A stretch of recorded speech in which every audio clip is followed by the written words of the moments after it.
We're going to welcome to the show now the author of that op-ed, Joel Rubin. Great to see you today. We wanted to bring you on because, look, you have spent your entire career dedicated to this party. Why did you write this op-ed? Look, right now it's a crisis moment for American Jews politically in this country across the board. And in the party, which is my political home and has been for nearly 3 decades, we're in an existential fight about whether or not Jews can participate in the future of this party. And by that, I mean that Jews are essentially being asked that we have to choose. Are we going to be supporters of Israel and be kicked out? Or are we going to turn our backs on Israel and be allowed in? And that's just a horrible decision point that is being pushed on us. There are multiple examples of this across the board, not just in the party, but within the infrastructure surrounding it. And that's why I wrote the op-ed, because I feel like at this stage right now, we have to be very aggressive. Those of us like me who care about the state of Israel, love being American and love being Democrats, and want to have a party that is healthy in this country. Yeah, it sounds like you're saying wake up. You do mention in the piece, you talk about the activists who supported Sanders. I'm going to read part of this for our viewers. You wrote, quote, "They were a sign of where the campaign and the Democratic Party as a whole was rapidly heading toward a status quo in which the price of belonging to the party is to explicitly distance yourself from Israel, denounce the mainstream Jewish institutions that support the Jewish state, and accept the premise that Zionism itself is incompatible with progressive politics." You say you saw it firsthand. What do you mean? Oh, yeah. Yeah, and look, Anna, this is back in 2020, and I want to make sure I say that because this is not something that just happened after October 7th and is new. This has been building and has been organized for a number of years. And what I mean by that is that the groups that were supporting Senator Sanders at the time, they were explicitly anti-Zionist. Those who were really trying to build an argument that the Jewish community and the broader community of progressives that supported Sanders was opposed to the state of Israel. And now what was ironic is that when I came in, I said that the senator supported a two-state solution, which he does. And that means he accepts the state of Israel. And when I told that to the activists, they were crestfallen.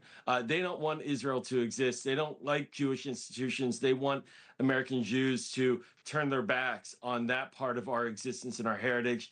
And this has been a long time building, and it's accelerating right now. All right, well, we've got Zohran Mamdani's win in New York last year. That was kind of this breakthrough moment for DSA, and they've had more high-profile wins since the primaries against more establishment candidates. For example, progressive newcomer Abdul El Sayed won the Democratic Senate primary there in Michigan over establishment-backed Haley Stevens. So do you think the DSA is the future of the Democratic Party, and are these more establishment Democrats? Are they fearful and acting accordingly? This is the fight. Right now, this is the battle. All of these candidates, they have one thing in common, which is that they were endorsed by Senator Sanders.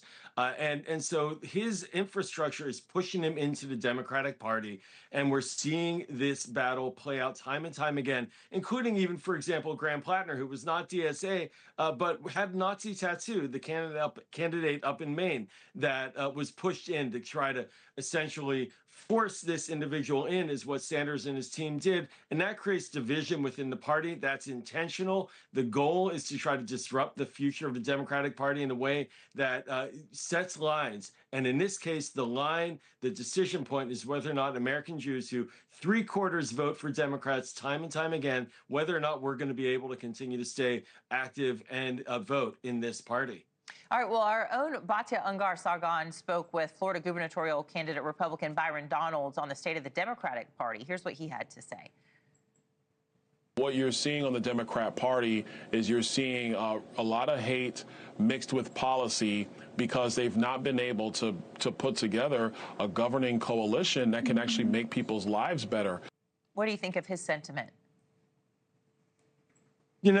Look, I value what he's saying there. I will say that the Republican Party has not exactly made itself a warm home for American Jews either. And so in many ways, American Jews are feeling homeless right now. We're looking at the party, for example, just yesterday it came out that Mike Rogers, running for Senate in Michigan, rejected support from AIPAC in his campaign. So for those who are saying, oh, the Republican Party is the place where Jews should go, I think they need to think twice. We in this party, we in this country need two healthy political parties stepping back. We need two parties that are inclusive, that don't kick out individuals and groups because of their ethnicity, that are coming up with robust ideas about the future of the country and competing on ideas. And that's what I'm arguing for. I think that we're right now heading into a very divisive period inside the party, though, that is ethnic based.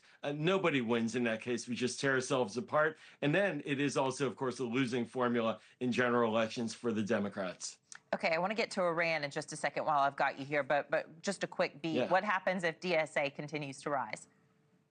Yeah, if they continue to rise, we're going to see more extremist candidates coming in. We're going to see no policy advanced in Congress because these people don't have a policy vision that is going to anywhere near get the majority of votes in Congress.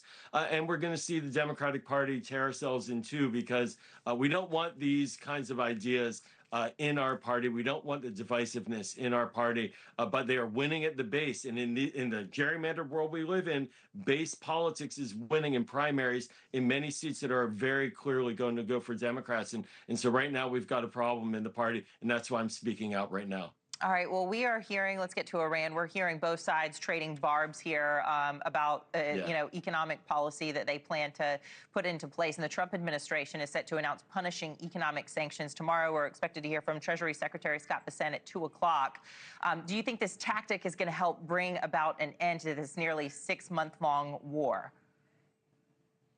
I think the administration has to keep on pushing on the economic pressure on Iran right now. They have to see if they can squeeze Iran to come back to the table. The defiant words, I got to say, there's a conventional wisdom happening here in Washington that somehow Iran is won and that this is over.